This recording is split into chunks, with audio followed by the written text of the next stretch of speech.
Selamat datang kembali di podcast Biar Lega bersama saya Gilang Baskara. Karena ada hal-hal di otak yang harus dikeluarin. Biar lega.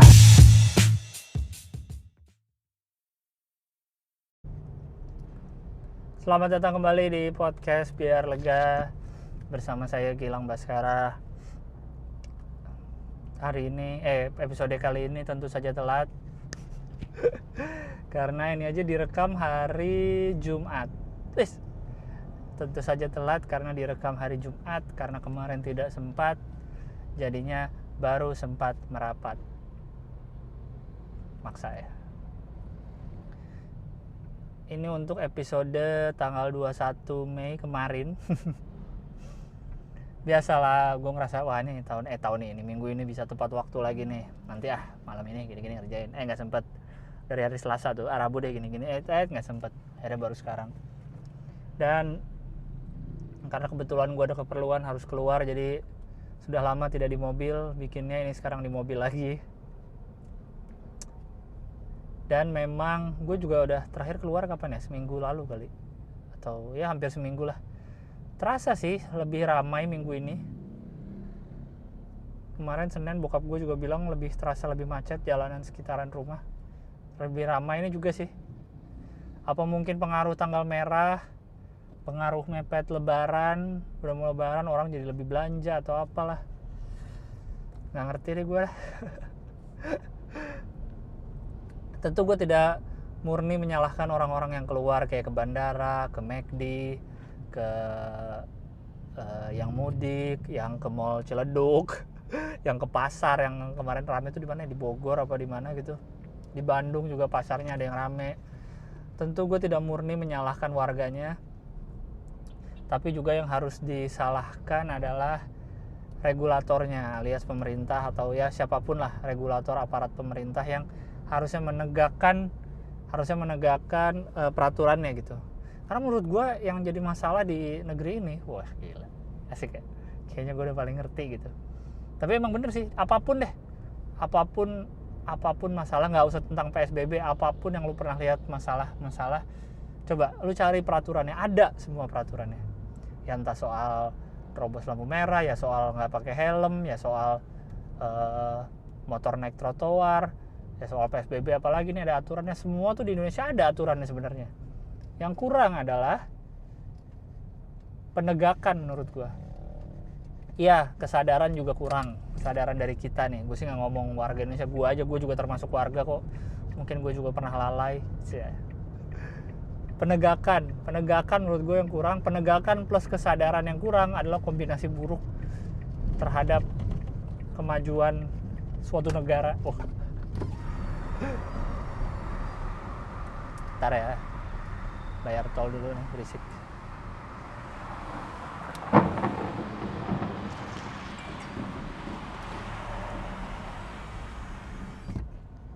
Iya, menurut gue penegakan tuh nggak pernah tegas, men. Coba lu lihat lah, yang nggak pada pakai helm misalkan naik motor.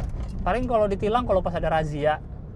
Gue sering lihat kalau misalnya walaupun ada petugas yang lagi ngatur-ngatur jalan, tapi bukan razia ya, dia hanya ada di perempatan gitu lagi ngatur-ngatur jalan. Kalau ada yang nggak pakai helm kadang didiemin gitu. Jadi penegakannya juga caur, kesadarannya apalagi. Jadi ya klop lah regulator. Dan coba soal bandara aja, kemarin bandara rame. Katanya yang bisa naik pesawat cuma yang punya surat dinas atau surat jalan atau surat bebas COVID. Ternyata dijual bebas di Tokopedia, di Shopee gitu, ada yang pada nemuin. Terus nggak ada juga yang ngawasin itu suratnya palsu apa enggak. Itu kan masalah regulator berarti. Terus soal yang ke McD itu udah jelas-jelas ngelanggar PSBB, ngumpul udah jelas. Tapi kalau nggak salah ada statement polisi yang bilang mereka tetap social distancing kok, tetap ada pakai masker, jadi nggak apa-apa.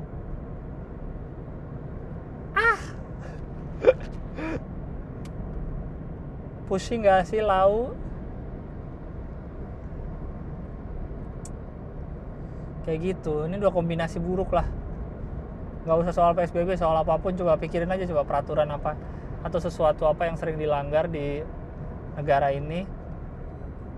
Terus lu pikirin ada nggak peraturannya, sebenarnya ada pasti. Penegakannya. Atau di jalan ya lu pasti sangat sering nih. Ini gue lagi di tol jadi gue jadi keingetan truk-truk yang muatannya tuh banyak banget, kayak kita waktu SD tau nggak, bawa tas buku pelajaran SD kan berat-berat tuh. Truknya jalannya udah lambat, tanjakan kayaknya udah nggak kuat, kayaknya 60 km per jam tuh udah mentok gasnya, tapi boleh-boleh aja tuh jalan. Harusnya kan ada aturannya kan, berat maksimal gitu. Nggak usah truk ya, emang bodinya gede, pick up kadang-kadang, mobil pick up yang kecil tuh tinggi banget bawaannya, ya Allah. Kan bahaya buat semua. Atau truk sama bis kalau di tol di jalur kanan, sering banget pasti lihat kan, sering. Kenapa mereka berani? Karena nggak ada penegakannya.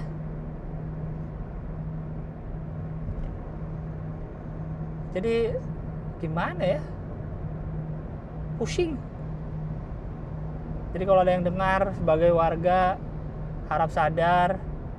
Tapi juga kalau ada pendengar yang juga adalah mungkin regulator atau pemerintah atau polisi, cobalah ditegakkan keadilan biar nggak begini amat gitu. Kita kan maunya juga cepat kelar, semua juga maunya cepat kelar kan, terutama ya soal peraturan-peraturan yang tadi kan gue bilang semua. Tapi kan soal COVID, soal PSBB, soal kenormalan hidup gitu, kita kan juga semua pengen kembali bekerja secara normal, kembali berkehidupan secara normal, ketemu orang. Tapi hese dah, pusing gak sih?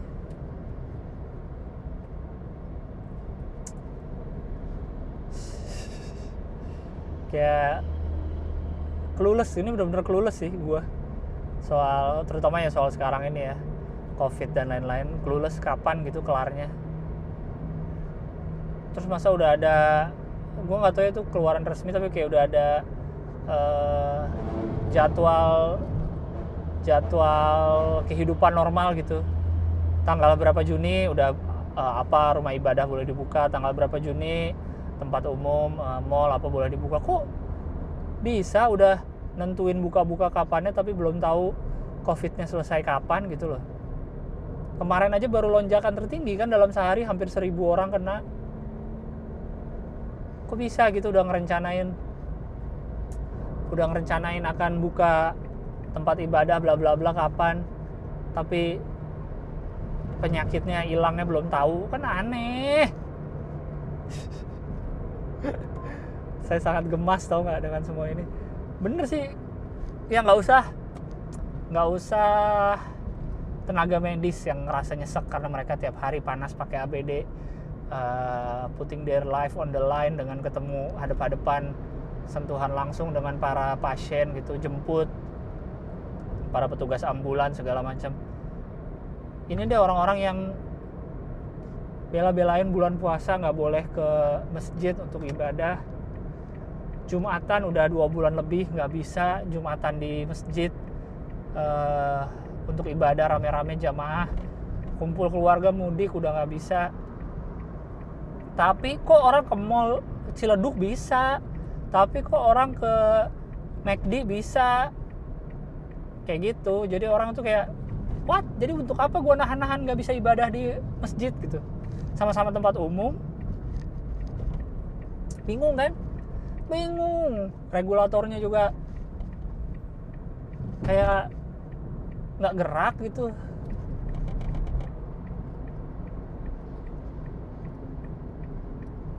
Puyeng.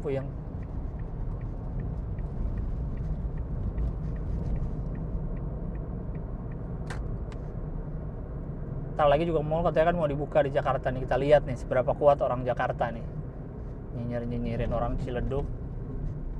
tapi seberapa kuat mereka bisa menahan kalau mall buka. Kalau gue pribadi sih merasa bisa sih kuat. Gue 2 bulan ini juga kagak ke mall, baik-baik aja hidup kok. Nonton masih bisa di Netflix, masih bisa di iTunes. Gue juga ke mall seringnya nonton, atau kalau mau ada yang dibeli, kalau enggak ya online lah.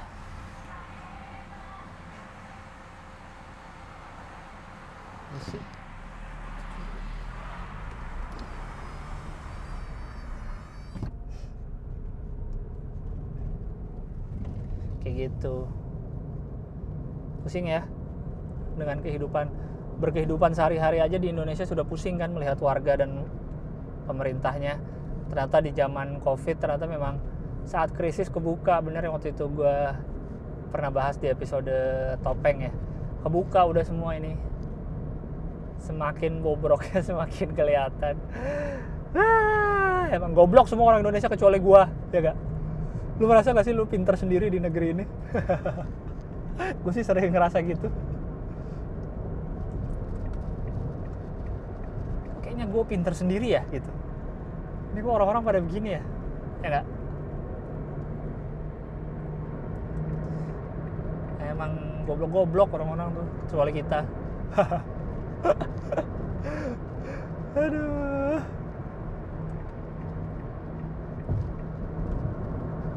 Kocak. Gua secara kerjaan masih belum normal tentu, belum bisa ada stand up yang di panggung bener-bener. Gue berapa kali diajak Mo Sidik ikut main improv, mungkin ada yang nonton. 2 atau 3 kali job lah gua bareng Mo Sidik, bareng Randika, bareng Diki Divi.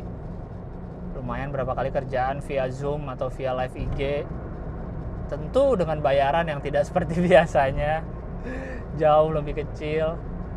Tapi gue mikirnya, tadinya gue awal-awal kalau ada yang nawarin terus bayarannya kecil banget gitu ya, kayak udah lah nggak usah lah gitu. Tapi lama-lama di masa kayak gini kan gue juga nggak tahu nih sampai kapan ya kayak gini ya. Jadi gue ya udah ambil aja deh gitu. Maksudnya mungkin ini akan menurunkan value gue, nggak tahu sih, menurunkan value, tapi paling nggak di masa kayak gini gue daripada 0 pemasukan lebih baik ada walaupun sedikit gitu, daripada nggak ada sama sekali. Ya alhamdulillah masih bisa lah, insya Allah masih bisa bertahan gitu. Makanya gue ngeliat dengan banyak teman-teman juga yang jadi jualan makanan atau jualan apapun yang lain, paling nggak ada pemasukan lah walaupun sedikit, dibanding nggak ada sama sekali, dibanding 0 banget gitu. Sedikit juga pasti kerasa kok perbedaannya. Ngeliat yang di Twitter juga abang tukang ojek online yang menawarkan jasanya secara offline gitu, mau nganter barang, nganter orang, nganter makanan kayak gitu ya, pokoknya anything lah, anything to survive. Yang penting halal, yang penting lu gak nyakitin orang. It's okay man.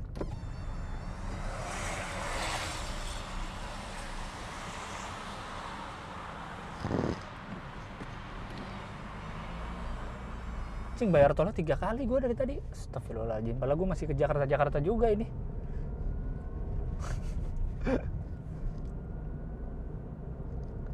Ya kayak gitulah pokoknya nih. Kalau kata High School Musical, we're all in this together. Bareng-bareng. Nang lah gue juga masih semangat. Gue sih ngeliat semangat udunannya, semangat patungan warga Indonesia sih, gue masih semangat sih liatnya, masih optimis. Kayak kemarin Ajis 2000 presiden stand up Indo, kan kami ada grup lah anak-anak, yang nggak semua komik sih, beberapa lah gitu, lumayan banyak. Si Ajis sudah bilang dari awal covid ada, dia udah bilang nih, tolong sebarin ke komunitas, anak stand up Indo lah, anak komunitas yang terdaftar. Ya Allah kasihan. Gua di pinggiran tol apa nih ya, yang dari tol Jor menuju nyambung ke tol Wiyoto Wiono tuh yang ke Jakarta Timur nih. Baru saja melihat di pinggir jalan tol ada ODGJ perempuan telanjang, kasihan. Ini malah mendung lagi, mau hujan, sendirian, belum ada petugas yang ngamanin, kasihan gue liatnya. Kok bisa ada di tol ya dia ya? Masuk dari mana itu ya? Aduh, saya gue lagi ngomong apa lagi?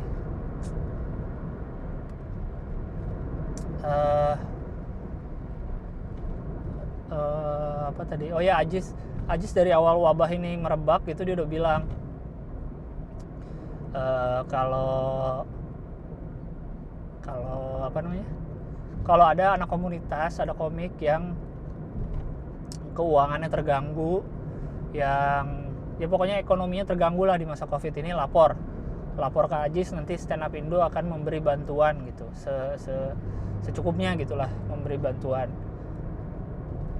Terus beberapa hari lalu Ajis ngabarin ke grup kan, teman-teman nih udah ada ke data nih, ada berapa komik yang butuh, uang Stand Up Indo ada sisa berapa ya, aku lupa, 20-an juta apa, sisa berapa 20-an juta, masih kurang nih.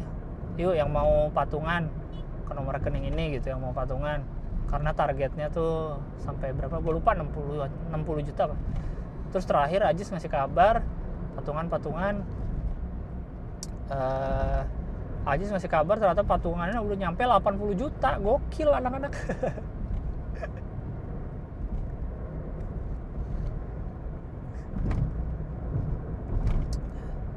Gue juga alhamdulillah ada rezeki, walaupun gak banyak, gue ikut nyumbang juga. Cuma maksudnya dalam berapa hari tuh kekumpul uang segitu, menurut gue gokil sih.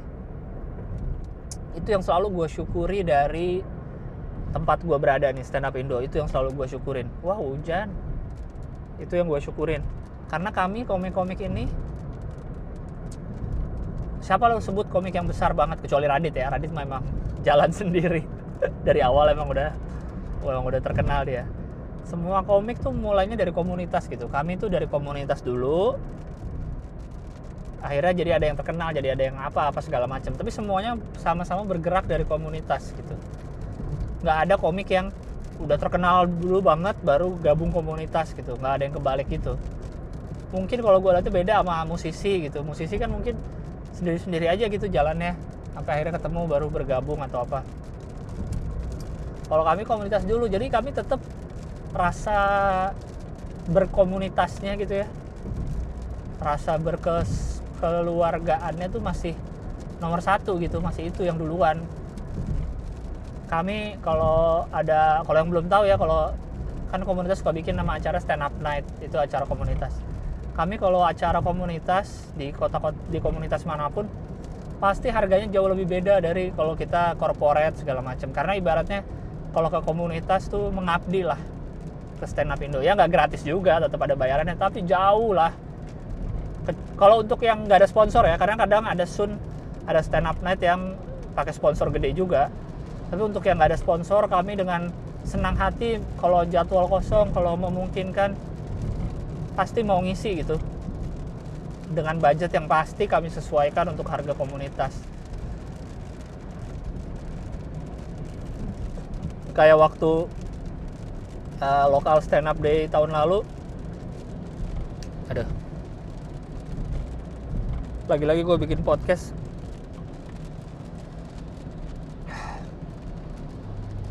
saat puasa jadi aus.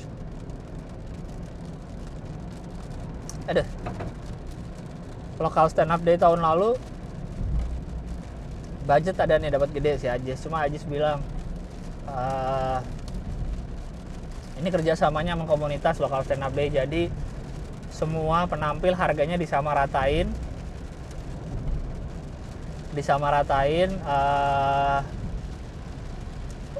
uang sisanya dimasukin ke kas Stand Up Indo. Oke, kami semua nggak ada masalah gitu. bukan berarti yang jadi marah ini kan banyak budgetnya padahal kok kami cuma segini bla bla bla. Nggak ada sih, karena kami tahu komunitas tuh, kita gede dari komunitas gitu. Ibaratnya kasarnya kami nggak nyari duit dari komunitas gitu. Kasarnya tuh kami nggak nyari duit di komunitas, kami nyari di job lain aja gitu. Nyari di corporate, nyari duit gedenya gitu, nyari di yang lain-lain lah. Kalau acara komunitas mah bukan tempatnya nyari duit. Kayak gitu. Makanya kemarin pas patungan dan dapetnya gede, gue wow. Itu yang gue seneng sih. Kita sekali lagi membuktikan bangsa paling dermawan emang kita. Di luar ya yang tadi lah, di luar kesadaran dan penegakan peraturannya kurang, tapi kalau soal dermawan mah kita saling bantu lah. Gue juga sering denger kok, sering baca cerita kayak misalnya Gojek atau sopir taksi yang dia aja udah dikasih bantuan sama orang, tapi mereka ngedistribut lagi ke teman-temannya gitu.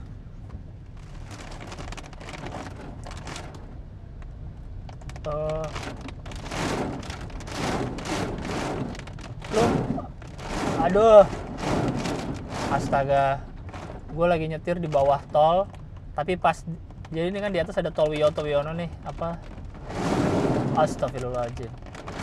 Gue pas di bawahnya, tapi pas di pinggirannya, jadi kayak kejatuhan air. Jadi ngalangin pandangan. Ya ampun, ini berisik banget ya, maaf ya. Hujan deras banget.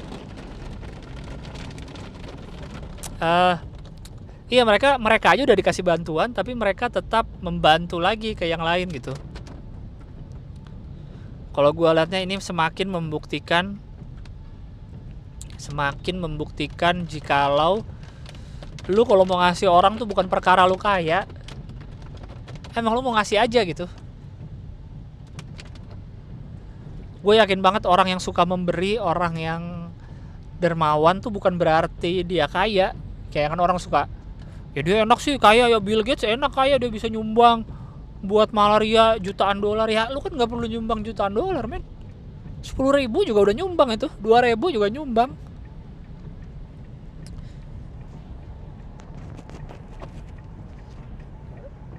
Semakin meyakinkan gue, ya ini untuk gue aja gitu, meyakinkan gue kalau masalah gue gitu nggak ada apa-apanya.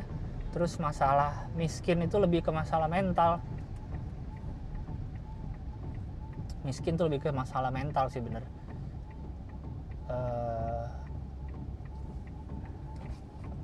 Gue tahu banget, gue dari dulu gitu, gue udah pernah ngerasain sekolah swasta, gue pernah ngerasain sekolah negeri. Gue tahu temen gue nggak semuanya sama tingkat ekonomi hidupnya. Tapi gue ngeliatnya biasa aja gitu. Ada yang ternyata pas gue ke rumahnya, dalam hati tuh kayak, ya Allah ternyata dia rumahnya gini. Mungkin gue selama ini temenan di luar kan, ya biasa aja ngeliatnya. Cuma banyak beberapa temen gue yang pas gue ke rumahnya, ya Allah ternyata dia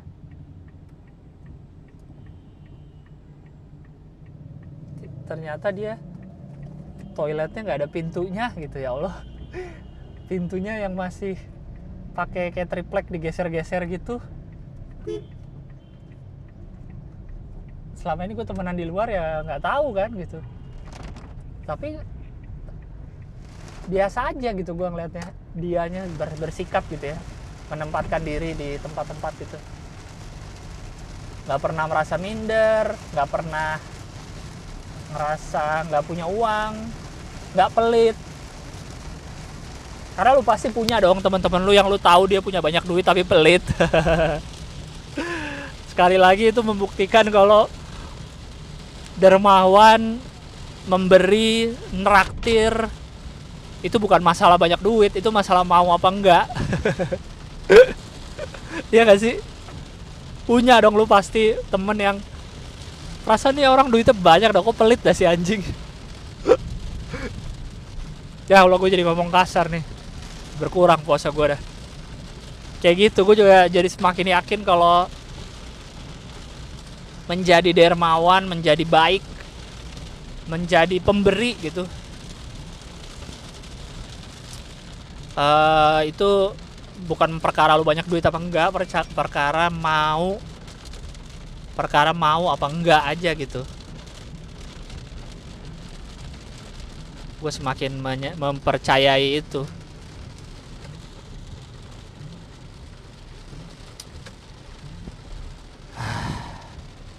Dan sekali lagi, walaupun memberi pun tidak usah dipaksain ya. Lu jangan jadi lu ngasih sampai lu akhirnya kesusahan gitu.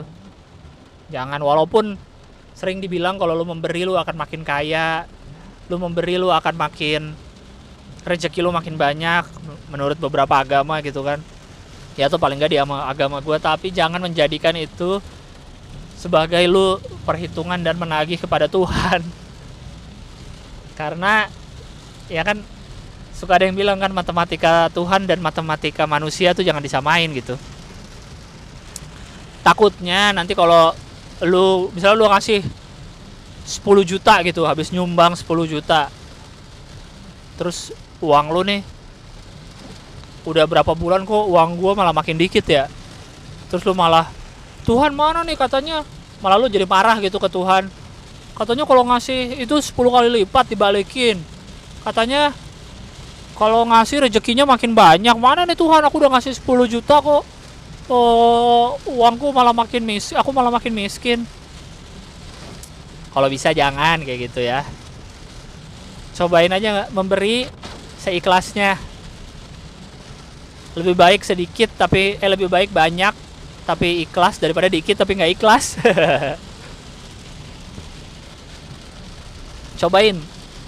Lu ada sesuatu yang menyenangkan di hati lu ketika lu memberi, apalagi lu tahu lu memberinya nih jumlahnya menurut lu nih lumayan gitu. Dan lu bisa memberi jumlah lumayan standar lu ya. Jangan lumayan pakai standar orang. Ngasih 1 juta bagi Bill Gates mah kayak buang ingus gitu. Tapi kalau kita ngasih 1 juta pasti kerasanya ya banyak gitu. Jadi cobain aja, coba sekali-kali lu ngasih gitu, memberi dengan jumlah yang agak lumayan, dan coba gitu rasakan perasaannya habis memberi itu gimana. Pasti kan kerasa wow gitu, ada kelegaan di hati gitu. Insya Allah rezeki mah ada kalau Anda yakin dan percaya gitu. Ingat, rezeki nggak melulu soal uang ya. Kesehatan, dengan lu sehat lu bisa nyari uang lebih banyak dong. Lu nggak sakit, keluarga lu baik-baik aja, yang kayak gitu-gitu. Jadi sekali lagi, tetaplah menjadi orang baik, tetaplah menjadi orang dermawan dalam keadaan apapun di bumi ini, entah lagi krisis, entah lagi apa kayak sekarang, dalam keadaan ekonomi apapun di diri lu. Kalau bisa mah, karena keajaiban semesta tuh nggak keduga men.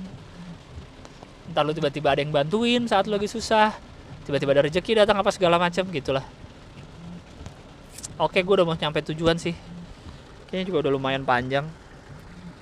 Hujan deras, gue juga takut berisik nih. Gue nggak tahu nih hasilnya gimana. Ntar gue lanjutin lagi di rumah kalau udah sampai rumah untuk baca-baca email, oke? Bye.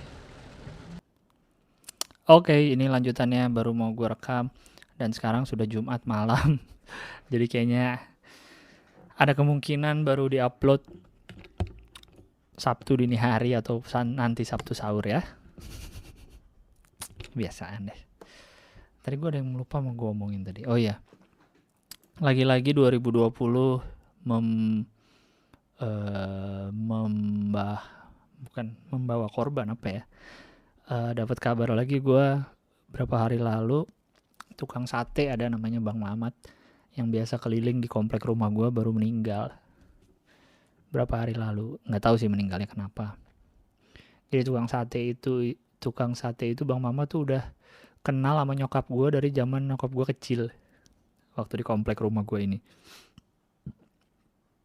Gitu. Bang Mamat nih cara jualannya cukup unik dia. Jadi kan gue di komplek, di depan kan ada jalan gede nih. Dia buka setiap sore sampai malam, dia buka warung di jalan gede itu, yang jaga istrinya, warung sate ayam gitu, yang jaga istrinya.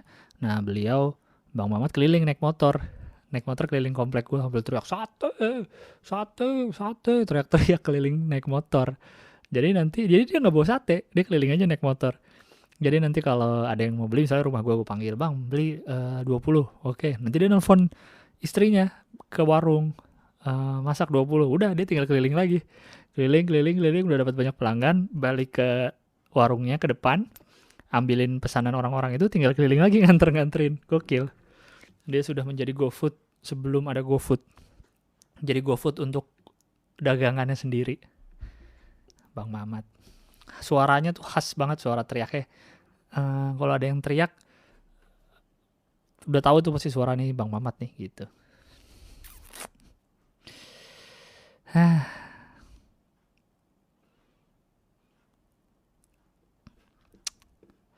Gitulah, mungkin di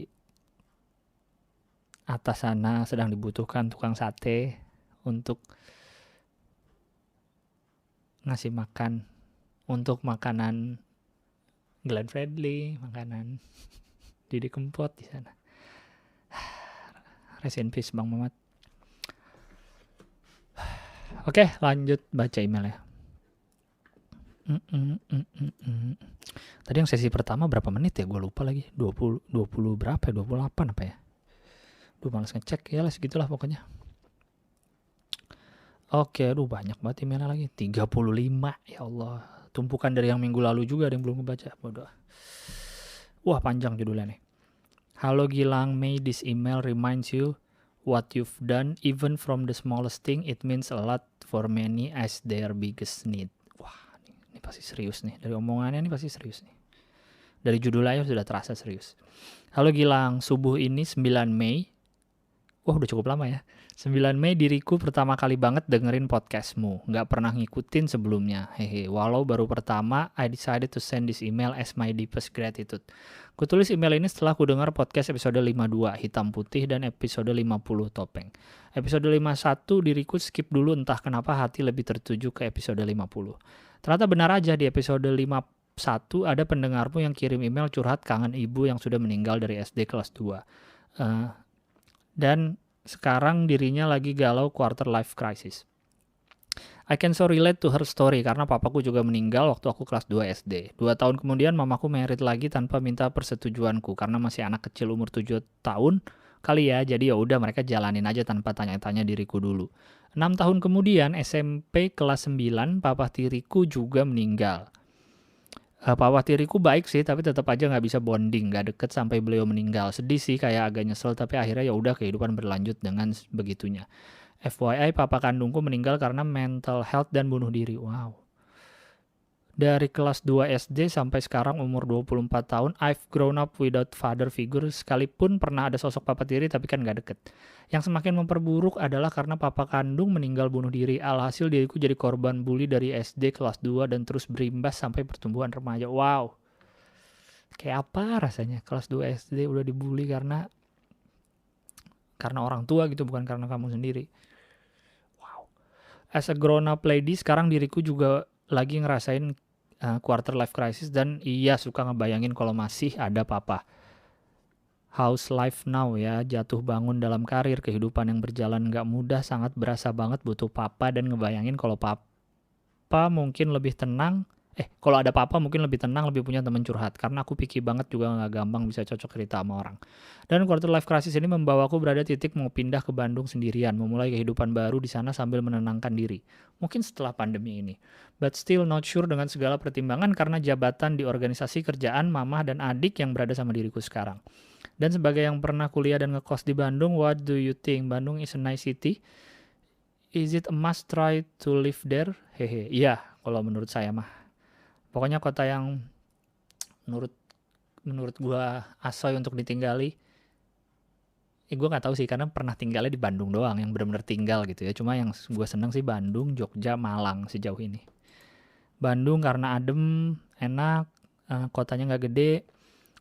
Tiga-tiganya kotanya juga nggak terlalu besar sih, nggak kayak Jakarta. Karena gue datang dari Jakarta ya. Kotanya nggak terlalu besar. Cuma Bandung udah mulai padat semua. Jogja juga terakhir gue ke Jogja udah mulai padat sih. Kalau Jogja tuh slow gitu, kayak pace kehidupannya kayak rendah banget, kayak orang tuh nggak buru-buru ngapa-ngapain gitu.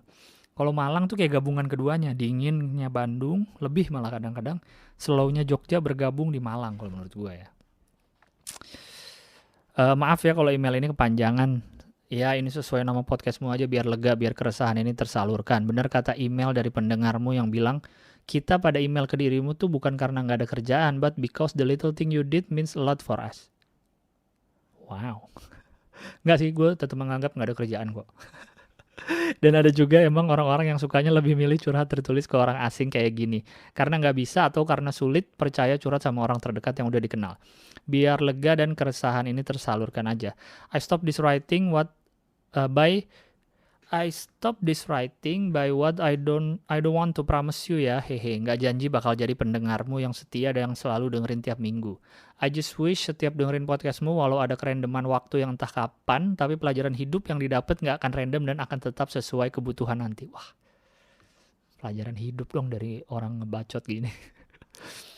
Oke, segitu aja. Thank you Gilang. Selamat menjalankan ibadah puasa Ramadan anyway. Semoga berkah selalu, sehat-sehat selalu, dan Gilang juga terus jadi berkat buat banyak orang. Salam kenal Nadine. Terima kasih banyak. Amin. Besok puasa terakhir BTW. Hari ini.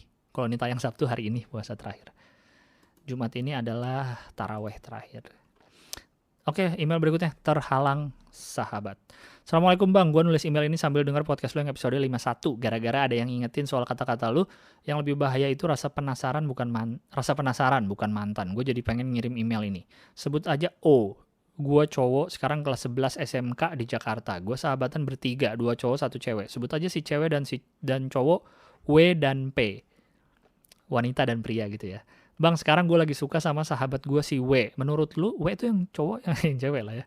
Menurut lu gue harus gimana bang? Gue bingung apa gue deketin atau gue pendem aja sampai hilang sendiri, termakan waktu. Jujur perasaan kayak gini ganggu banget, asli dah. Please bang, kasih saran ke gue. Abis itu, bang, kalau misalkan lu ada di posisi P, lu bakal gimana ngelihat 2 sahabat lu pacaran? Udah itu aja bang dari gua. Terakhir, semoga Bang Gilang dan pendengar biar lega masih waras selama karantina ini. Wassalam.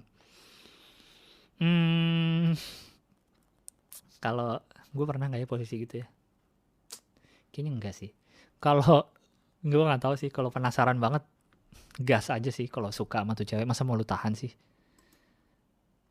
Ingat apa yang kemarin kata Sujiwo Tejo, mencintai itu takdir. Lu nggak bisa milih suka sama siapa. Ya, mungkin belum sampai cinta sih. Cuman lu nggak bisa milih suka sama siapa. Sebenarnya yang jadi masalah kalau si P-nya suka juga sama W. Itu kayaknya akan lebih jadi masalah. Cuma kayaknya kalau enggak, ya nggak tahu deh. Gue nggak bisa sih. Gue takutnya kalau ntar ternyata lu deketin, ternyata lu nembak atau nggak diterima, ntar jadi awkward bertiga, persahabatan jadi renggang segala macam.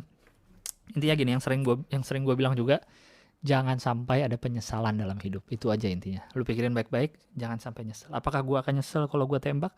Apakah gue akan nyesel kalau gue nggak nembak? Nah, pilih aja mana yang less nyesel. Lebih dikit nyesel ya. Memfokuskan atau memperluas skill. Wah. Alamat email gak usah dibacain bang. Gue pendengar lu dari awal podcast ini dibikin bang, mantap. Jadi gue punya keresahan tentang masa depan gue bang. Gue mahasiswa IT di salah satu universitas negeri. Nah awalnya gue gak pernah kepikiran buat masuk jurusan ini. Awalnya gue kayak denial gitu dan pengen pindah. Tapi sekarang ya udah lumayan nerima lah. Dulu IP gue pernah 1,xx. Santai kali, IP gue semester 1 1,8. Tapi sekarang udah membaik bang, dan nilai gue sekarang juga bisa dibilang lumayan bagus. Gue juga sering ikut lomba-lomba juga gitu. Nah lulusan jurusan gue itu emang banyak diperlukan, tapi lulusannya juga banyak banget. Gue merasa belum bisa bersaing bang, jadi gue memperluas skill ke desain dan audio atau musik. Tapi ya gitu, cuma sekedar bisa doang, belum jago. Jadi gue mau tanya pendapat lu bang, menurut lu lebih baik memfokuskan ke satu skill sesuai jurusan atau memperluas skill ke hal lain? Apa ya? Kalau gue melihat dari pengalaman gue sekarang sih, gue banyak nyobain macam-macam sih. Seingat gue ya, sepanjang hidup ini gitu, nggak ada yang gue fokusin. Walaupun sekarang gue sumber kerjaan utama adalah berkomedi gitu ya. Ya stand up, cuma kan nggak harus selalu stand up, kadang main, ada film, ada apa gitu. Eh Intinya berkomedi lah, ada hubungannya dengan komedi. Itu gue memperdalam juga, tapi gue juga nyobain banyak hal sih. Ya kayak gitu sih, nggak tahu deh. Mungkin memperluas tapi yang masih berhubungan sama skill lu sehingga menjadi nilai plus, ya nggak? Iya kan lu bilang lulusan IT, emang IT lagi seksi-seksinya nih jurusan IT dicari sampai berapa tahun ke depan katanya juga kan. Tapi kalau bener kalau lulusan IT banyak banget jutaan, apa bedanya lu sama yang lain gitu. Tapi kalau lu misalnya IT yang bisa kompos musik, yang bisa ngedit audio juga, yang bisa desain, kan lu ada plusnya sedikit, ya nggak? Mungkin sama-sama IT. Mungkin kalau ada 2 orang lulusan IT tapi satu skillnya lebih banyak, mungkin lu bisa dipilih kalau misalnya lagi ngelamar kerja. Kayak gitu sih. Kalau menurut gue mungkin lebarin tapi yang jangan terlalu jauh, atau yang bisa dikombin dengan skill utama. Ya kan mungkin sih. Kan kayak yang pernah gue bilang tuh, yang gue pernah dengar juga, 70, 20, 10. 70 yang utama, yang menghasilkan, 20 hobi yang lu seneng ngelakuin, 10 hal baru yang lu eksperimen gitu. Jadi ntar yang 10 lama-lama makin gede jadi 20, yang 20 makin gede lama-lama ngegeser yang 70 gitu aja siklusnya. Yang penting yang utamanya tetap gitu, IT-nya. Gitu sih mungkin. Bang sudah luangin waktu buat baca, Bang. Semoga bertahan di situasi COVID seperti ini dan selalu membawa hal positif. Amin. Lanjut, email ketiga. Panjang nih. Halo Bang, gue mau cerita Bang biar lega, maaf kalau kepanjangan. Jadi di tahun 2018-2019 gue pernah deket sama cewek yang kebetulan teman kerja, Bang. Kayaknya dari awal gue punya buka podcast ini, buka email gitu ya, 80% tuh soal percintaan.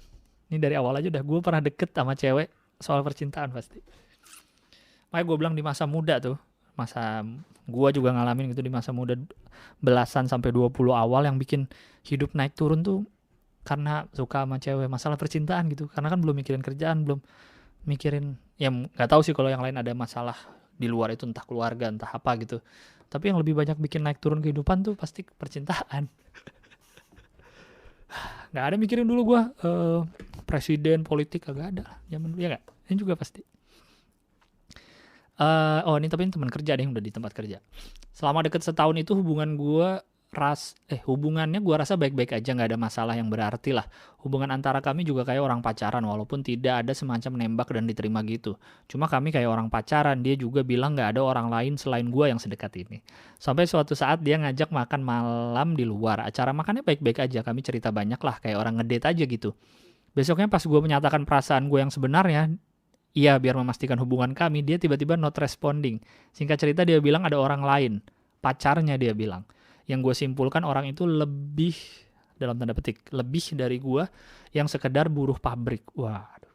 Laki-laki itu kaya kerja kantoran, indoor.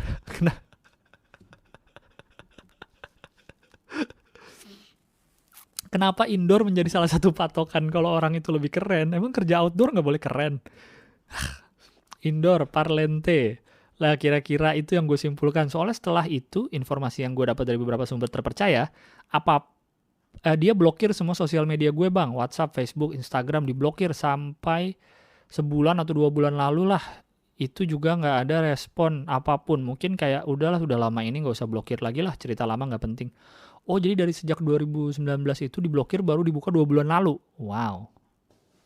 Berarti dibuka karena corona tuh. Kangen nih, karena corona di rumah doang, jadi kangen, jadi buka blokir.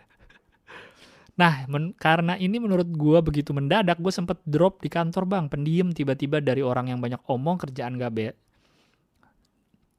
Pendiam tiba-tiba dari orang yang banyak ngomong, kerjaan gak beres. Teman-teman gue yang gue kira peduli malah gak ada respon, Bang. Gue mau cerita malah diceramahin. Padahal kan orang cerita cuma mau didengerin aja, nggak bisa bantu cari solusi atau apapun.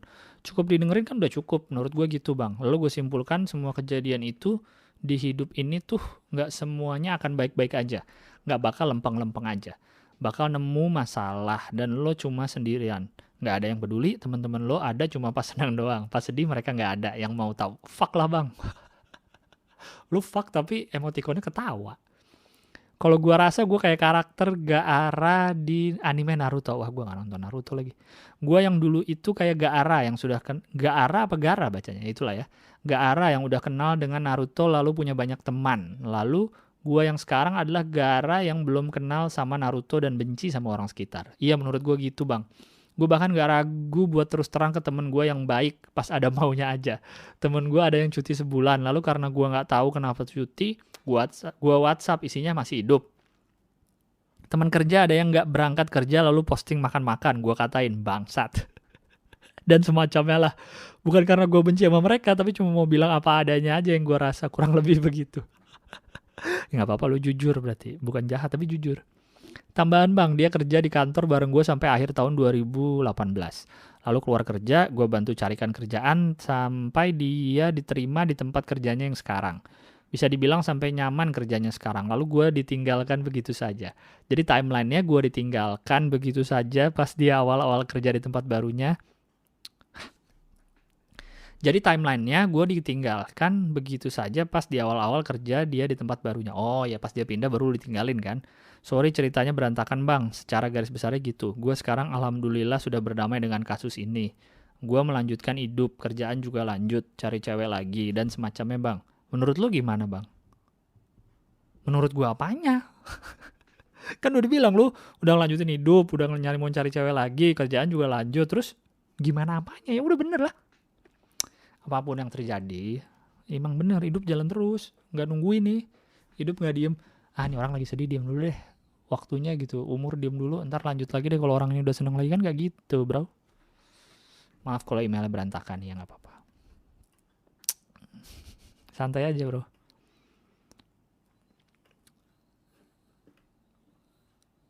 Oh tapi gak ada cerita kalau semenjak udah gak diblok lagi dia chat-chatan lagi atau apa kan, ya udah bagus. Gak apa-apa, cari lagi aja yang banyak. Di Instagram banyak cakep-cakep, DM-DM-in aja.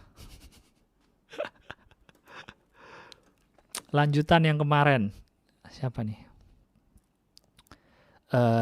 Lanjutan yang kemarin. Gua A yang tadi nulis email juga, yang mana? Ya itulah, gue inget-inget aja ntar. Bang, gue mau lanjut curhat. Gue bingung sama pendidikan di Indonesia atau mungkin bukan hanya di pendidikan, Bang. Kenapa kok kayak selalu disamaratakan gitu ya? Kalau si X bisa, kenapa kalian enggak? Baru kemarin terjadi di kelas gue, Bang. Jadi waktu presentasi maket, rancangan miniatur itu, tahu saya maket yang di arsitek kan. Ada satu anak yang bagus dan dosennya bilang, nah ini yang namanya berproses, yang lain harus seperti ini ya. Lah tapi kan bukannya proses orang beda-beda bang. Itu aja sih, thank you aku udah dibacain. Ya emang gitulah. Kan udah jadi masalah, udah jadi keresahan cukup lama ya maksudnya. Pendidikan tuh kayak sama gitu disamain, kan ada itunya kan. Siapa ya, Einstein atau apa gitu. Kalau lu nyuruh ikan sama monyet sama-sama manjat pohon, ya yang ikan akan selalu kelihatan bodoh gitu kalau disamain. Sementara kan otak orang beda-beda, ada yang jago di seni, ada yang jago di apa kayak gitu. Cuma ya emang udah sistem sih. Emang kita yang salah nih, sistem. Lu miskin, lu gak dapet kerja, bukan salah lu, salah sistem men.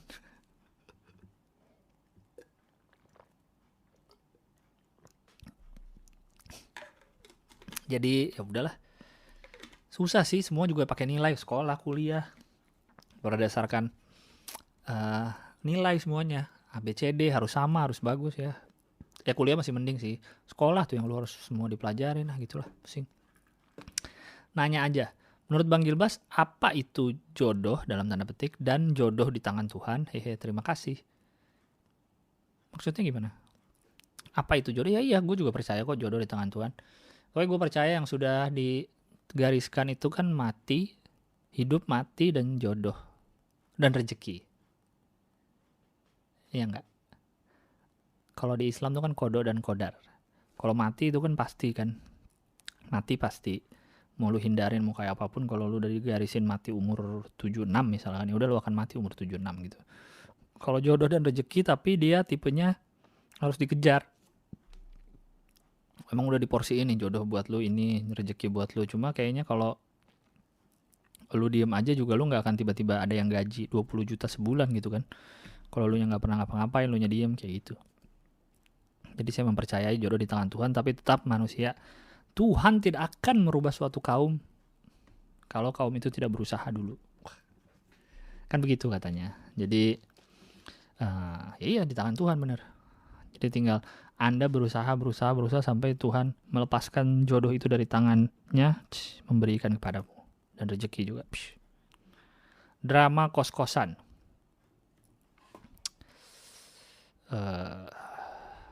Ini email baru ya, drama kos-kosan. Hai Bang Gilbas yang semoga tetap waras di tengah pandemi. Tolong jangan sebut nama emailku, panggil aja Cemplon. Cailah Cemplon. Udah 20 menit. Kemarin baru aja nonton video Bang Gilbas bareng Om Danet di channel Komtung TV. Bentar. Di channel Komtung TV kalau nggak salah. Iya bener. Dan bahas tentang abang yang sok netral. Ngelesnya ribet banget deh, bilang aja cari aman. Soalnya aku kayaknya juga melakukan itu pada drama penghuni kos-kosan, apalagi masa di rumah aja kayak gini. Wih, dramanya semakin menjadi. Aku dan teman-teman kosan sepakat nggak ada yang pulang kampung untuk saat ini. Aku nggak nyangka dramanya akan seseru dan sepusing ini. Dulu waktu masa kuliah aku jarang ada di kos karena beban kuliah yang harus ambil 6 praktikum. 5 hari kuliah dan 6 praktikum itu membunuh banget, buset. Harus begadang tiap hari buat nulis laporan, uang bulanan habis buat cetak laporan, dan beli BBM kalau harus praktikum lapangan. Belum lagi kalau ikut UKM, duit habis buat beli baju korsa dan iuran bulanan. Alhasil baju-baju itu, kalau nggak baju korsa UKM ya baju kepanitiaan. Alhasil ya baju kepanitiaan yang ada tulisan sponsornya banyak banget itu. Jadi waktu kuliah bener-bener gak peduli dengan anak-anak kos, jarang berinteraksi, berangkat jam 6 pagi, pulang jam 11 malam. Kos cuma tempat naruh barang, tidur, dan mandi. Nah pas selesai semua SKS dan ambil skripsi, aku baru punya banyak waktu di kos. Mulai belanja barang, main ke kamar, beli makanan bareng, masak bareng, saling pinjam barang. Menyenangkan lah awalnya. Tapi lama-lama drama muncul. Banyak masa. Lama-lama drama muncul. Banyak. Masalah piket kamar mandi lah, masalah minjem alat dapur yang gak dicuci lah, masalah beli tabung gas lah. Banyak lah pokoknya. Terakhir ini masalah kucing. Jadi kucing si A berak di tempat berak kucing si B. Si B marah-marah ke si A. Ya mana ada kucing tahu itu tempat berak dia apa bukan. Yang penting ada pasir kan. Nah si A ini membela diri bilang kalau kucing si B juga sering berak di tempat berak kucing si A. Tapi si A gak pernah protes. Terus lagi kucing si C yang suka berak sembarangan tapi yang disalahin kucing si A.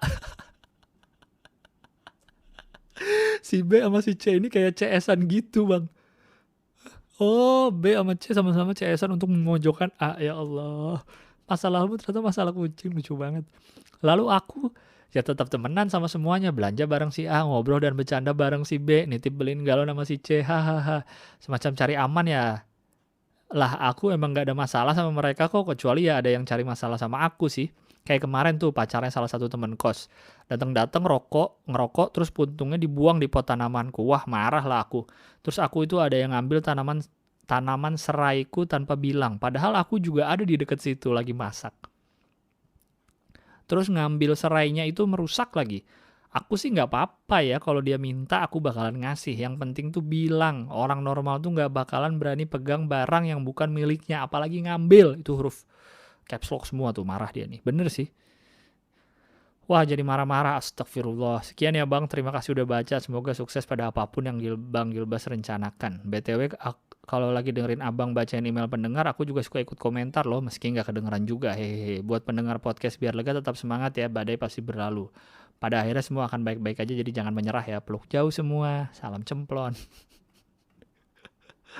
Aduh dramamu soal kucing lucu banget. Bingung banget, T-nya 2. Dalam kurung jangan dibaca namanya deh. Halo. Aduh. Halo Bang Gilbas, gue udah dengerin podcast ini sejak episode pertama.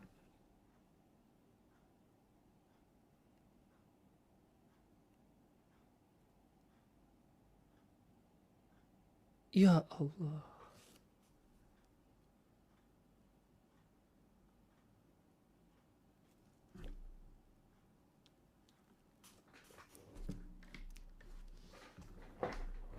Jadi teman-teman, gue udah ngerekam podcast ini 25 menit kalau menurut timer di kerekam gak sih? Astaga, gak jadi deh, ternyata kerekam.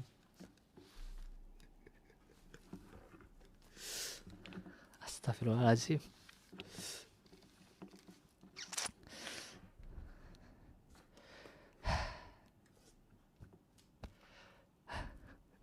Jadi gini. Jadi kan gue ngerekam bukan pakai mikrofon, pakai Zoom namanya nih alatnya nih. Kelihatan kan ini Zoom. Zoom itu untuk dia sebagai perekam, bisa juga ada mic-nya. Jadi gue biasanya kan gue ngerekam dari sini langsung mencet rec, nyala lampu merah. Baru mungkin 5 episode terakhir kali ya, gue pakai USB ke laptop. Jadi dari Zoom langsung ke laptop. Jadi filenya ada di laptop, bukan ada di Zoom. Kayak gitu. Nah ini pun gitu, gue ngerekam pakai ke laptop langsung. Jadi tadi tiba-tiba gue lagi mau baca email, terus gue ngeliat ini lampu reknya, lampu ngerekamnya mati. Jadi gue pikir dari tadi dulu 25 menit gue ngebacot tuh gak nyala reknya. Tapi ternyata pas gue cek lagi kan gue ngerekamnya di laptop bukan di Zoom. Astagfirullahaladzim.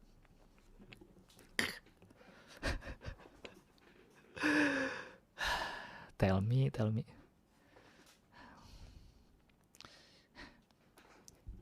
Oke, lanjut. Bingung banget tadi ya, jangan dibacain namanya deh. Halo Bang Gilbas, gue udah dengerin podcast ini sejak episode pertama dan dulu sempat ngirim email, tapi sejak 2020 udah gak dengerin karena bosen denger podcast. Maaf ya Bang. Kenapa minta maaf? Terus ini lagi bosen banget yang biasanya jam 2 pagi gini denger lagu galau, tapi lagi pengen banget denger orang ngomong, jadi dengerin lagi deh. Bang, gue bingung banget kenapa ya gue gak punya temen gitu. Maksudnya bukan gak kenal siapa-siapa gitu, tapi gue kayak gak punya teman yang bisa diajak cerita. Gue ada sih teman deket yang kayaknya sefrekuensi karena sering nongkrong, tapi juga rasanya kayak gue gak mau ngasih beban ke dia dengan curhat sama dia. Takutnya dia udah banyak masalah, malah gue tambahin curhatan, gue takutnya jadi kebeban. Akhirnya gue gak enak buat curhat atau cerita ke teman-teman deket gue. Ibu gue pernah bilang, teman terbaik itu orang tua, jadi kayaknya kalau curhat ke orang tua aja karena gak bakal ngianatin kamu. Tapi pernah waktu SMP gue cerita gue suka sama kakak kelas gue, terus diceritain ke tante gue, kan kesel. Makanya gue bingung banget mau curhat sama siapa. Alhasil gue cuma bisa ngomong sendiri, terus tahu-tahu nangis. Walaupun gue bukan orang yang melo-melo banget gitu sih. Masalah gue malah sekitaran kuliah sama gimana caranya jadi teman yang baik aja sih. Gue juga ngerasa kayak banyak temen gue yang sering jalan bareng dan nongkrong bareng pada punya rahasia yang gue gak boleh tahu. Mereka kayak gak pernah ngajak gue cerita. Terus gue mikir, gue kayak pernah baca deh emailnya, iya gak sih? Coba gue lihat ya namanya. Apakah dia pernah email sebelumnya? Kayak pernah baca gitu.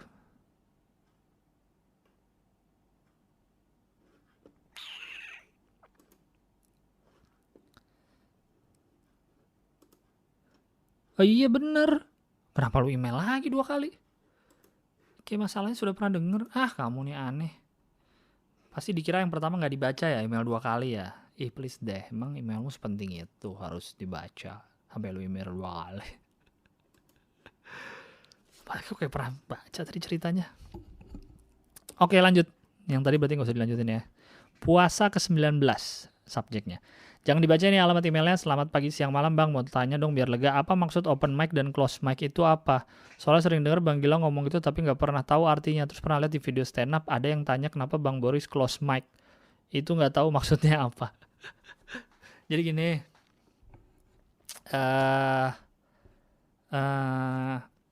Open mic itu istilah di stand up comedy untuk latihan. Jadi kalau lu ngeliat orang tampil yang di TV itu bukan open mic namanya, itu sering salah. Orang kira itu kapan open mic lagi di TV? Bukan, open mic itu ibaratnya latihannya. Kalau band kan latihan di studio, kalau kami latihan di open mic namanya. Open mic itu diadakan di komunitas-komunitas, biasanya di kafe-kafe gitu. Di seluruh kota udah ada, kayaknya seluruh provinsi di Indonesia hampir semua udah ada. Dan bisa di kafe-kafe dan rutin dan siapapun bisa naik. Yang komik baru, apalagi komik lama pun ya latihannya open mic gitu. Jadi bisa aja lu open mic ketemu komik yang udah pro atau yang udah terkenal karena emang tempat latihan kayak gitu. Close mic itu cuma istilah di suci. Kalau saat ada yang ke eliminasi. Kalau talent show kan biasa ada yang ke eliminasi. Cuma sebutannya bukan eliminasi. Karena ada istilah open mic sama mereka dibalik jadi close mic yang artinya maksudnya eliminasi. Itu istilah doang kalau close mic, nggak ada aslinya istilah close mic di stand up. Kalau di Suca disebutnya gantung mic biar beda aja gitu. Itu aja cuma istilah yang dibikin oleh TV aja sih. Terus mau tanya juga box set special show beneran mau rilis kan ya? Iya beneran, maaf ya kalau yang nungguin. Habis lebaran gue bikin video reviewnya dulu ya. Habis lebaran gue janji. Soalnya bingung mau beli digital download apa nunggu box set rilis. Please banget jangan bilang beli keduanya soalnya budget juga cuma cukup salah satu. Itu aja sih yang mau ditanyain, gak penting-penting amat. Gue juga gak akan menyarankan beli dua-duanya kok. Beli aja yang ikhlas. Yang mana? Tapi kalau gue mau boleh saran ya, beli yang box set karena selain dapat box set, dapat 2 show.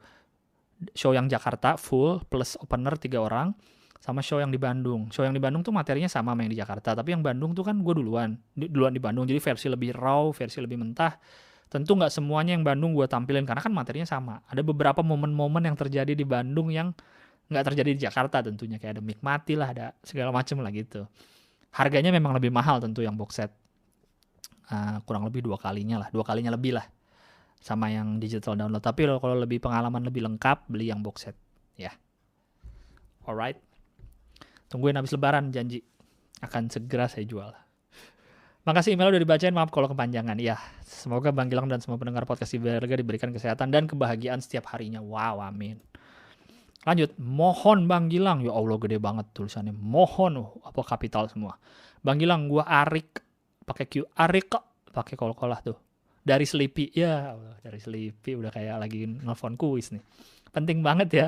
Bang, ketakutan gue dalam pergaulan sehari-hari itu punya sifat om-om. Bercandaan yang om-om. Contoh, ada yang besar namun bukan apalah itu. Gue pengen sampai punya ponakan pun bisa menjadi figur temen di mata mereka. Hipotesis gue bang, supaya gak jadi om-om, yakni harus punya rasa naif anak SMP SMA. Aduh, makasih banyak bang. Gue gak tahu pertanyaannya apa sih sebenarnya. Aneh lu. Lu gak ngomong lu. Udah ini. Lu nggak ngomong lu umur berapa, jadi biar gue tahu. Kalau lu udah seumur gue ya wajar lah jadi om-om, emang udah om-om. Mungkin masalah pergaulan sih, lu jangan bergaul yang pergaulannya juga bercandaan om-om gitu, yang habis makan kambing ya, iya harus ada lawannya tuh, jangan yang gitu. Lu cari yang temen yang pergaulannya juga lebih oke dong.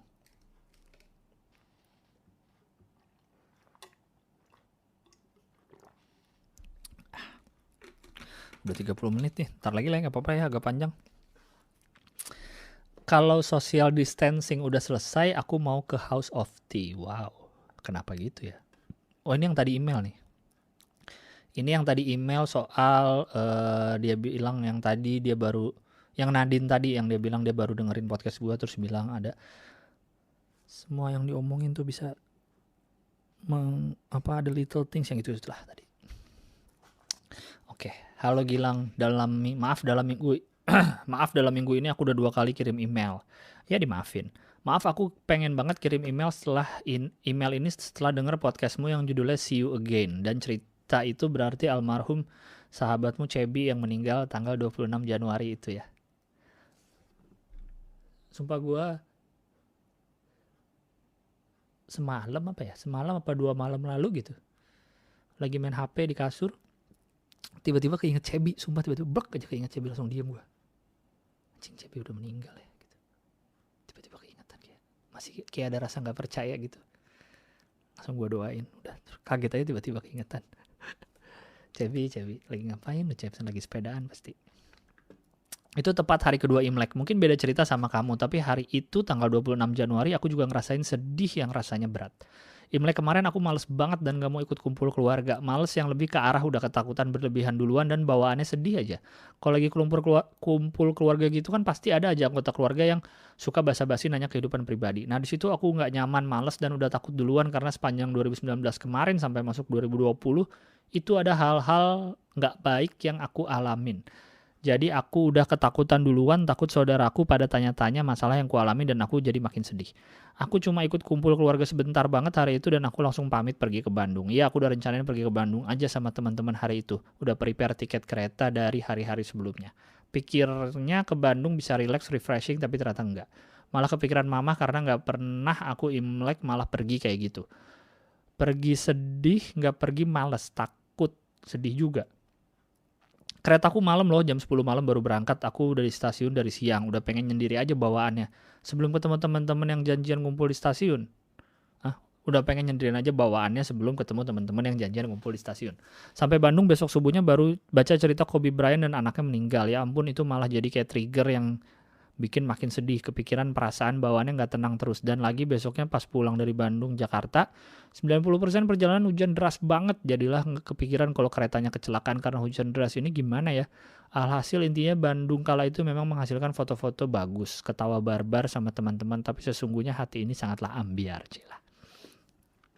Kemudian terus berlanjutlah kejutan di 2020 ini yang menyedihkan ya, yang bisa dibilang jadi trigger juga. Makanya sesuai subjek email ini aku mau ke House of Tea kalau keadaan udah lebih memungkinkan setelah ini. Aku langsung googling dan search di Instagram juga. House of Tea itu seperti apa? Dari yang kamu deskripsikan dan ditambah hasil penelusuranku di IG dan Google, aku tertarik ke House of Tea karena terlihat seperti tempat yang cocok jadi favoritku untuk me time, dan pas lihat review menunya ada menu teh yang aku suka juga di sana. Terima kasih ya Gilang udah mention House of Tea sebagai salah satu kenanganmu sama almarhum Cebi. Aku bakal coba ke sana juga untuk me time. Mau tanya, kamu ada kepikiran tertarik buat bikin intimate sharing gitu nggak sama pendengar-pendengar podcastmu? Wow, intimate sharing. Enggak sih. Sharing-sharing kayak podcastmu. Ya ini aja konsepnya tapi dengan pertemuan langsung. Mungkin bisa booking House of Tea tempatnya. Maaf kalau seandainya jawabannya tidak tertarik atau tidak mau. Jawabnya santai pelan-pelan ya, hehe. Soalnya pas aku maraton dengerin beberapa podcastmu, kalau kamu lagi jawabin yang nggak mau, kok kamu kayak ngegas ngagetin ya jawabnya. Iya ya. Aduh, tapi tadi nggak ngegas kan? Mau nggak intimate sharing? Nggak mau. Gue bilang gitu kan, berarti tadi tidak ngegas. Sejauh ini saya tidak ada kepikiran untuk bikin intimate sharing atau ketemu yang gitu. Karena ya belum kepikiran aja gitu. Kalau mau ketemu misalnya kalau ada show stand up terus datang nonton gue ya nggak apa-apa kan, bisa ketemu di situ nonton stand up gitu. Atau acara stand up yang gue nggak tampil pun kemungkinan besar mungkin gue nonton datang ya, mungkin bisa ketemu di situ gitu. Iya ya, gue suka ngegas ya, biarin lah. Biar tahu kalau di dunia ini tuh tidak semua bisa sesuai dengan ekspektasimu. Wah, gila. Enggak sih. Iya, enggak ngegas kok. Maaf ya kalau email ini kepanjangan, dan maaf kalau kembali jadi teringat almarhum Cebi. Doa terbaik juga untuk almarhum Cebi dan keluarga beliau. Amin. Oh iya, terakhir deh, ini cuma mau bilang kemarin ini aku begadang ngerjain desain sampai jam 2 pagi. Dan kalau habis capek ngedesain itu aku malah nggak bisa cepet tidur. Alhasil sambil dengerin podcastmu lagi, dengerin yang kamu bahas video anak TK yang lagi malas baca. Gilang, ya ampun lucu banget kamu ceritainnya, karena kemarin itu tidurnya lagi sama mamahku sampai kaget bangun subuh-subuh karena aku ketawa ngakak dengerin kamu ceritain anak TK. Jadi diomelin deh subuh-subuh ketawa. Terima kasih ya Gilang, gaya ceritamu dan si anak TK itu hiburan sekali. Itu yang Dan terima kasih banyak Gilang sudah membuka jalan untuk bisa curhat tertulis kayak gini supaya apa yang kita rasain bisa sedikit lebih lega, karena menulis juga terbukti secara ilmiah sebagai terapi untuk meringankan beban pikiran. Terima kasih ya, sehat-sehat selalu untuk kamu dan keluarga dan semoga lancar dan penuh keberkahan puasanya. God bless you Nadine. Terima kasih juga. Udah berapa lama ini? Udah 38 menit. Nggak apa-apa lah ya, bonus ya. Bonus telat tayang.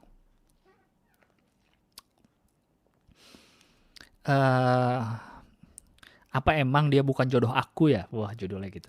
Halo Bang Gilang, aku lagi ngerasa sedih banget nih Bang. Jadi pas banget kemarin aku ngerayain anniversary 5 tahun sama cowok aku. Gak taunya dia mutusin aku. Kok gue ketawa ya? Sorry. Gak taunya dia mutusin aku Bang. Dia bilangnya sih gara-gara udah gak tahan lagi ngadepin aku Bang. Aku sedih banget Bang, masalahnya setahun yang lalu dia juga udah mutusin aku. Hah? Tapi beberapa bulan kemudian ngajak balikan. Oh, pas dia ngajak balikan itu aku sebenarnya udah gak mau Bang, karena udah ngerasa sakit hati banget. Tapi dia ngeyakinin aku kalau dia bilang dia mau nerima aku yang emang kadang emosian Bang. Gak taunya sekarang dia mutusin aku karena masalah itu juga. Super bingung banget deh Bang, kenapa dia gak konsisten gitu.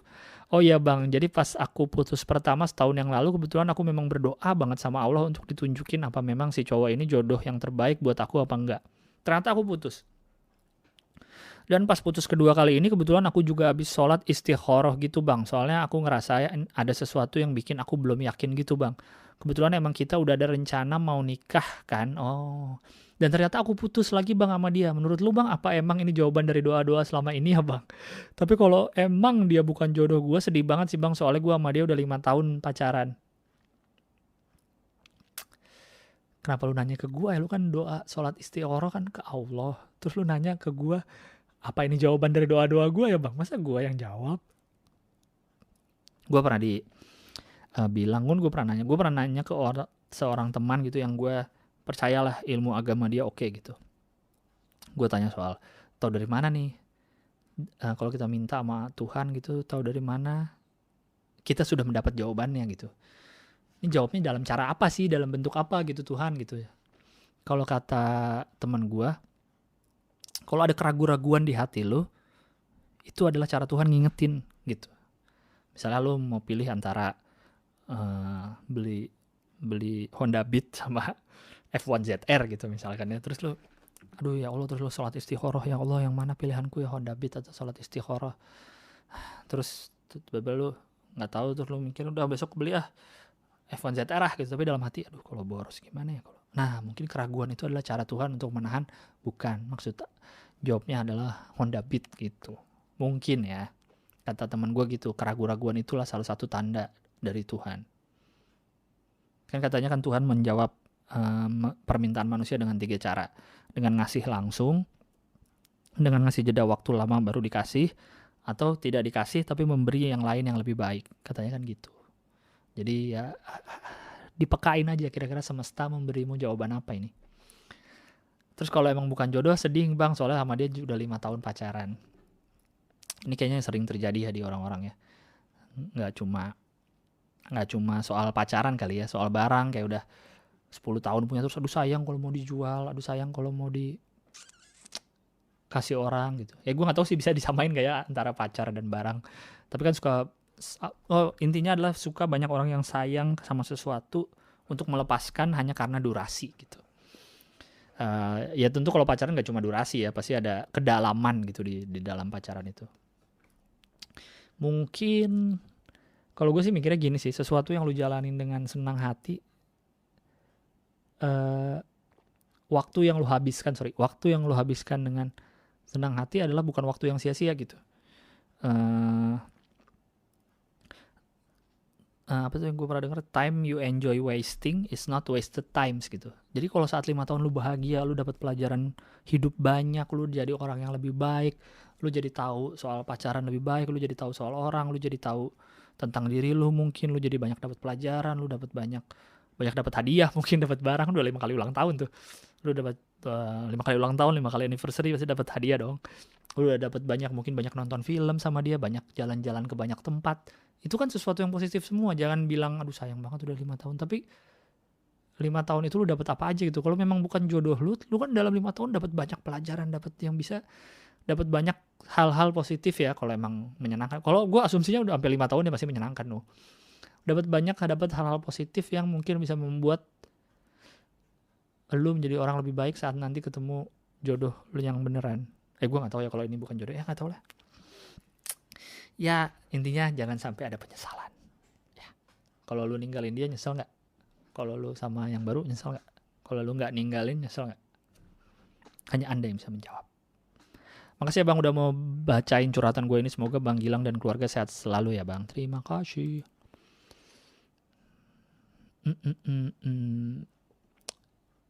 Ini dia ngirim 2 email ya.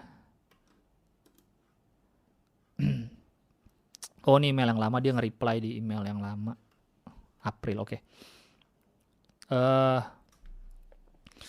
Halo bang, gue email lagi nih. Gak tahu kenapa ya di antara podcast yang pro, let's say Om berinisial D, terus Mas berinisial R, gue tetap kangen podcast lu. Siapa ya podcast pro ya? D. Deddy Corbuzier. R siapa? Radit. Hehe, padahal sorry mungkin perangkat mereka lebih gahar ya, tapi nggak tahu kenapa mungkin suara khas lu kali yang ngangenin cie. Gini bang, ngomongin tentang dunia per podcastan atau broadcasting gitu, biasanya yang paling banyak pengaruh tuh apa sih bang? Perangkat sound engine kah, suara khas atau konten yang mau dibawain? Aduh nggak tahu saya mah. Lu harusnya nanya gini tuh sama penyiar yang udah bertahun-tahun atau apa gitu, sama Adriano Colby tuh yang udah podcast 3 tahun 4 tahun, gue nggak tahu. Tapi kayaknya gue selalu percaya apapun bentuk seninya atau apapun bentuk karyanya, gear itu, peralatan adalah hanya alat bantu. Yang utama tetap elunya, tetap manusianya, tetap idenya, tetap eksekusinya gitu. Kalau alat-alat lu mahal-mahal semua tapi konten lu nggak menarik mungkin jadi nggak ngaruh. Jadi mungkin konten kali yang penting. Itu dapat jawabannya mungkin ya, kayak gitu sih. Intinya yang di upgrade tuh elunya dulu, baru gearnya apapun itu ya, di dalam dunia apapun, kayak gitu sih. Bang, BTW katanya lu pernah jadi penyiar ya? Iya pernah 6 bulan doang tapi di Mustang. Di radio apa? Di Mustang. Penyiar radio yang lu suka siapa bang? Kalau gue Pakita Genushka, penyiar Prambors. Nggak nanya ya? Iya sih nggak nanya. Siapa ya? Gue sekarang udah jarang denger radio sih. Kalau dulu dari SD gue dengerin Prambors tuh. Dari SD gue dengerin Prambors sampai sekarang sih jarang. Sekarang ganti-ganti sih, nggak ada yang gue tahu penyiar favorit gue. Surya Molan, Surya Insomnia dan Molan. Bang Surya dan Kang Molan. Dulu mereka bareng di Mustang kan tuh 4 tahun apa. Menurut gue mereka klop banget, lucu banget. Terus habis itu pindah ke Trax mereka kan. Dua-duanya juga luar biasa. Sekarang Surya sama Gofar di Hard Rock, Molan sama Jody ya di Jak FM. Jadi sore Mulan. Gue nyampur Molan sama Surya. Surya pagi sama Gofar, Molan sore di Jak kalau nggak salah. Gue udah nggak pernah dengerin lagi. Dulu waktu di Trax gue masih dengerin, waktu di Mustang juga dengerin. Kalau walaupun kan gue jarang bangun pagi ya, kalau ada kerjaan pagi atau apa yang bisa denger radio gue dengerin berdua tuh, lucu banget. Kalau zaman dulu Desta sama Ari Daging di Prambors putus pukul 7 sampai 10 ya, itu lucu banget menurut gue. Itu menurut gue Surya sama Molan tuh klop banget karena menurut gue ngejokesnya tuh effortless gitu, kayak biasa aja tapi lucu gitu, kayak emang bukan karena berdua ditemuin tapi karena emang sudah temenan, udah klop, terus terus dalam satu siaran ya akhirnya jadi klop banget gitu, kayak gitu sih. Segitu aja bang, sorry pertanyaan receh, makasih udah dibacain, semoga sehat terus, rezeki lancar, amin. Aduh, terakhir lah ya, capek juga, udah 47 menit, wow. Mat puasa babe, lah. Bang, gue mau nanya pendapat tuh tentang cewek yang pindah agama ikut cowoknya. BTW dia pindah agama bukan demi cowoknya aja sih, tapi karena dia sadar rumah tangga itu harus diisi 2 orang yang satu prinsip. Misal si cewek ini punya beban bahwa dia bahkan dimarahin atau bahkan dijauhin sama keluarganya karena pindah agama. Aduh.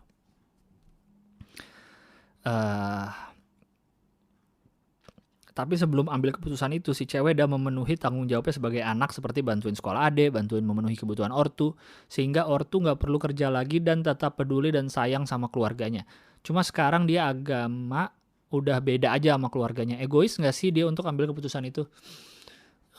Mungkin dari sisi keluarga mungkin terasa egois, tapi dari sisi dia mungkin dia hanya ingin yang terbaik untuk dirinya sendiri menurut dia. Karena yang hidup dia, yang nikah dia, yang jalanin hidup akan dia gitu. Kayak gitu, karena ujung-ujungnya kita sendirian lah di dunia ini gitu. Egois ya mungkin terasa egois, tapi balik lagi kalau mau dilihat positifnya ya dia bisa, gak semua orang loh bisa memilih, bisa menjalani hidup sesuai apa yang dia mau, apa yang dia pengen. Dalam hal kerjaan, dalam hal agama apalagi, dalam hal pacaran, dalam hal apapun, gak semua orang bisa ngejalanin itu loh. Jadi mungkin dia salah satu yang beruntung bisa memilih, bisa melakukan, bisa menjalani hidup sesuai yang dia pilih gitu. Si cewek ngerasa keputusan dia itu bukan bucin karena dia nggak merasa berkorban. Dia merasa dia hanya memilih yang menurutnya terbaik buat dia. Mungkin kalau dia move on bisa aja dia ketemu sama cowok yang seiman. Tapi pertimbangannya adalah cewek itu ingin deal dengan urusan cinta atau pasangan. Karena yang sekarang ini udah pas menurut dia walaupun beda agama. Si cewek ingin menjalani hidup yang berfokus kepada lain selain cinta atau pasangan. Contohnya kayak kontribusi di bidang pendidikan, kemanusiaan, dan sebagainya. Yang juga sejalan dengan pemikiran cowok yang beda agama ini. So, tell me your opinion please. Pemikiran cewek ini bisa dibilang dewasa atau masih terlalu naif? Ini lu ngomong buat siapa ya? Apakah untuk diri lo sendiri? Atau untuk bener-bener untuk temen? Atau nih, karena ini lu pakai misalkan, tapi kayaknya spesifik sekali untuk sesuatu yang misalkan. Ini antara cerita hidup lu sendiri padahal atau cerita temen atau cerita keluarga lu. Menurut gue itu dewasa atau naif yang tadi udah gue jelasin sih. Menurut gue hidup dia. Gak semua orang, sekali lagi gak semua orang bisa. Banyak loh orang yang nikah, menjalani hidup pernikahan karena dijodohin, menjalani kuliah karena ikut temennya atau karena dipilihin orang tuanya, ngejalanin kerjaan karena terpaksa orang tuanya, misalnya nyuruh PNS atau nyuruh kerja di perusahaan keluarga, banyak loh. Dan menjalaninya pun ya mereka tetap hidup, tetap digaji, tetap berkeluarga, tapi bukan pilihan dia gitu. Mungkin masih ada yang ganjol di hidup ya. Jadi tidak semua orang mempunyai privilege itu untuk menjalani hidup sesuai yang dia pilih sendiri dari hati, bukan dari keluarga, bukan dari teman, bukan dari pengaruh lingkungan. Jadi menurut gue itu mungkin ya dia mungkin sudah dewasa, mungkin nggak tahu sih, intinya itu sih menurut gue. Oke, masih banyak sih, tapi ya udahlah, udah banyak juga yang gue baca, sudah terlalu lama. Oke, terima kasih banyak sudah mendengarkan, terima kasih banyak sudah ngirim email ke podcastbiarlega@gmail.com. Akan segera saya upload ya, walaupun sudah sangat telat.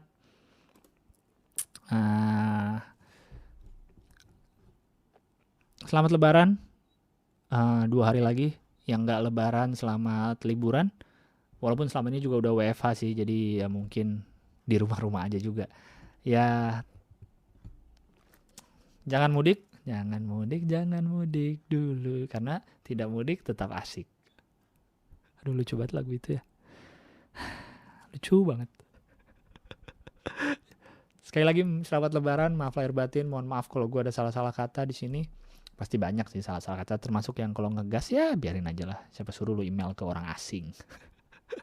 Terima kasih banyak udah mendengarkan, terima kasih banyak sudah menonton. Udah itu aja deh, sampai jumpa di episode berikutnya. Bye bye. Matiin dulu dah.